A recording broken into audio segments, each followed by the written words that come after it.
अब हम लोग अध्ययन करेंगे लाग्रांज नियम का या हेल्महोल्ट्ज़ रिलेशन का।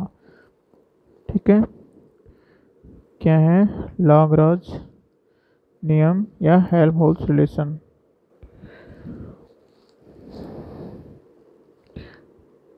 लाग्रांज नियम, लाग्रांज नियम या हेल्महोल्ट्ज़ संबंध। ठीक है, लाग्रांज नियम या हेल्महोल्ट्ज़ संबंध, इसका होगा लाग्रांजेज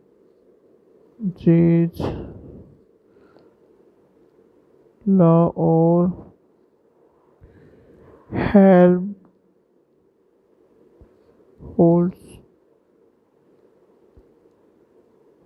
रिलेशन। लाग्रांज नियम या हेल्महोल्ट्ज़ संबंध, तो इसको स्थापित करने के लिए हम लोग क्या करेंगे, जो हमारे पास में दो वो है मैग्निफिकेशन के फॉर्मूले हैं, उनके बीच में हम लोग संबंध स्थापित करेंगे। अब वो संबंध तो कौन कौन से संबंध है हमारे पास में, देखो ये रहे। सबसे पहले हमारा अनुप्रस्थ मैग्निफिकेशन। ठीक है, कौन सा, अनुप्रस्थ मैग्निफिकेशन। अनुप्रस्थ मैग्निफिकेशन, इस अनुप्रस्थ मैग्निफिकेशन का संबंध क्या है, हीरा कि अनुप्रस्थ मैग्निफिकेशन का संबंध है। तो हम लोग लिखते हैं सिंपली अनुप्रस्थ आवर्धन से, अनुप्रस्थ आवर्धन से क्या है, अनुप्रस्थ आवर्धन m इक्वल टू, अनुप्रस्थ आवर्धन m equal to y two divide by y1, y two divide by y1, this is equal to कि y two divide by y1 किसके बराबर होता है, μ1 डिवाइड बाई μ2 v और u,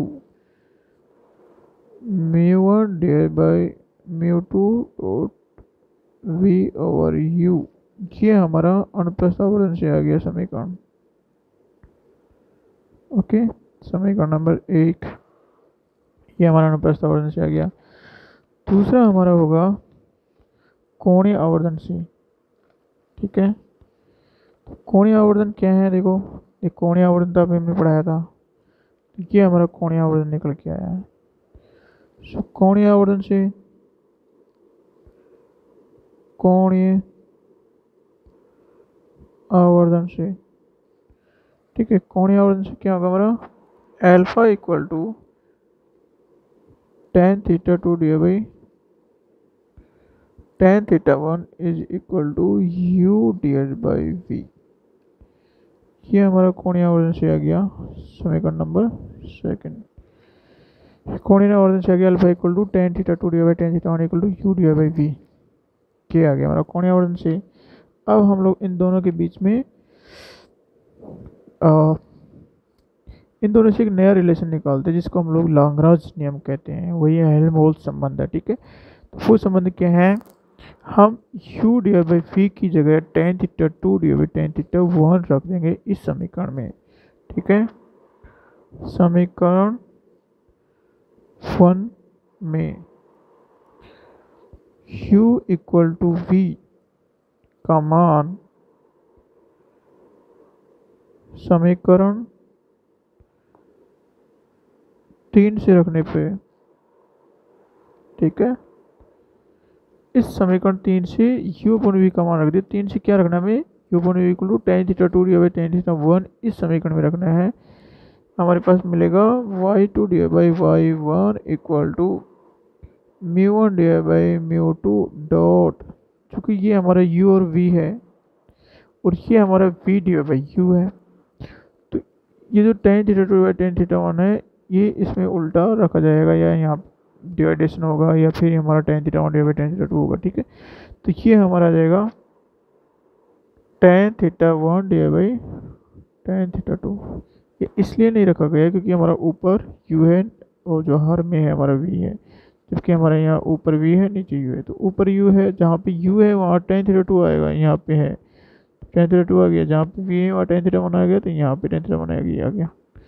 ठीक है, इसको आगे हम हल करते हैं। तो इस पूरी जो जो हर है हमारा, इसको हम लेफ्ट साइड में ले जाते हैं और ये y1 है उसको राइट साइड में ले जाते हैं। ठीक है, तो ये हमारा होगा y2, इसको μ2, ठीक है, और ये फिर हो गया tan theta 2 is equal to, इसको पूरे को इधर ले गए हम लोग, y1 μ1 tan थीटा 1। ओके, इसको हम लोग इस प्रकार से भी लिख सकते हैं, तो μ1 y1 tan theta 1 is equal to μ2 y2 tan theta 2 के संबंध में प्राप्त होता है। इसी को हम लोग क्या कहते हैं, लाग्रांज नियम कहते हैं। यही संबंध लाग्रांज नियम या हेल्महोल्ट्ज़ संबंध कहलाता है। ठीक है, ये हमारा संबंध है, ये लाग्रांज हेल्महोल्ट्ज़ संबंध कहलाता है। यहाँ पे हम लोग क्या करते हैं, अगर थीटा 1 थीटा 2 बहुत सूक्ष्म है, ठीक है, क्या दी, थीटा 1 एवं थीटा 2 सूक्ष्म है तो, ठीक है, अत्यल्प है, सूक्ष्म है तो यह अत्यल्प है, तब क्या होगा, हमारा जो tan थीटा 1 है, ठीक है, उसको हम लोग sin थीटा 1 लिख सकते हैं, और tan थीटा 2 है उसको हम लोग sin थीटा 2 लिख सकते हैं। ठीक है, तो इसको रिप्लेस करने पे ये हमारा इक्वेशन नंबर 3 था, समीकरण 3 से। अतः समीकरण 3 से क्या आएगा हमारा, μ1 y1 sin theta 1 is equal to μ2 y2 sin theta 2 के संबंध आता है हमारा। और इसको हम लोग क्या कहते हैं, एब का साइन नियम कहते हैं। ठीक है, एब का क्या नियम, एब का क्या प्रतिबंध। ठीक है, एब्स साइन कंडीशन, इसको हम लोग अलग से भी ड्राइव करेंगे। ठीक है, अगर ये आ गया हमारा, इस नियम को हम लोग क्या करेंगे, अगर हमारा जो ये थीटा 1 है और भी अगर छोटा है, ठीक है, थीटा 1 यदि अत्यल्प है, थीटा 1 यदि अत्यल्प है, सूक्ष्म है, अत्यल्प है, तथा जो हमारा वक्राकार पृष्ठ है, पृष्ठ या जो लेंस होता है हमारा, उसे अनंत पतले लेंस से मिलकर मान सकते हैं। ठीक है, वक्राकार पृष्ठ या लेंस,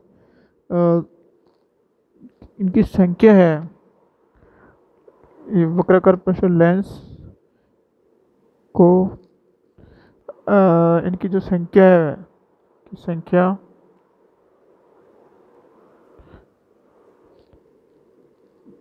अधिक होने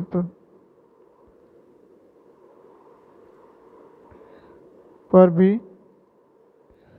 समीकरण जो 3 है और 4 है वे संतुष्ट होते हैं। ठीक है, और प्रत्येक पृष्ठ के द्वारा यदि जो हमारा थीटा 1 है, थीटा 2 है, ये भी अत्यल्प है। ठीक है, तो उस स्थिति में जो हमारे जो शर्तें हैं वो हमारी एज इट इज रहती है, ठीक है। तो संतुष्ट होते हैं और प्रतिबंध निम्न प्रकार होगा, निम्न प्रकार से होगा। प्रतिबंध क्या होगा?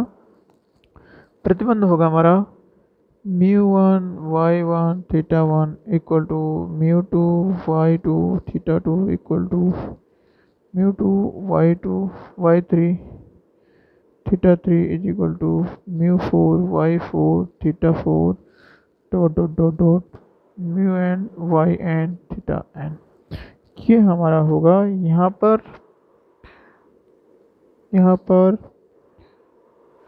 yn माइनस 1 वे अपवर्त तक सतह पृष्ठ के कारण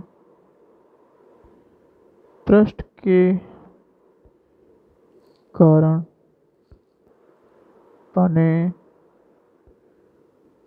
प्रतिबिंब का आकार है, ठीक है। और यह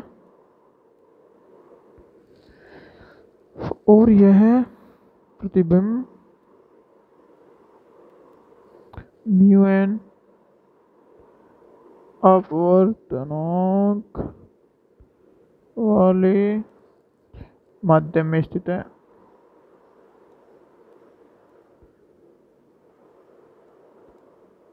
ठीक है। तो हम लोग क्या करते हैं, जो हमारी जो कंडीशन है, अगर एक वक्राकार पृष्ठ की जगह हमारे पास बहुत सारे वक्राकार पृष्ठ हो, 1 2 3 4 5, तो उस स्थिति में हमारी जो ये दोनों कंडीशन है वो लागू होती है, ठीक है। और जो हमारे चूंकि थीटा अत्यल्प होता है, तो उस स्थिति में हमारा जो साइन थीटा है, ठीक है, वो क्या होगा? ये हमारा जो साइन थीटा है, साइन थीटा उस कंडीशन में थीटा में बदल जाता है, ठीक है। इसलिए हमने यहाँ लिखा है μ1 y1 θ1 इक्वल टू μ2 y2 θ2। इस तरह से हम देखते हैं कि जो हमारा लाग्रांज नियम है, हेल्महोल्ट्ज नियम है, उससे हम लोग एफ का जब प्रतिबिंब प्राप्त होता है, ठीक है। लेकिन हम लोग इस एफ के जब प्रतिबिंब को एक डायरेक्टली भी अलग से सूत्र से हम लोग प्राप्त करेंगे अगले लेक्चर में।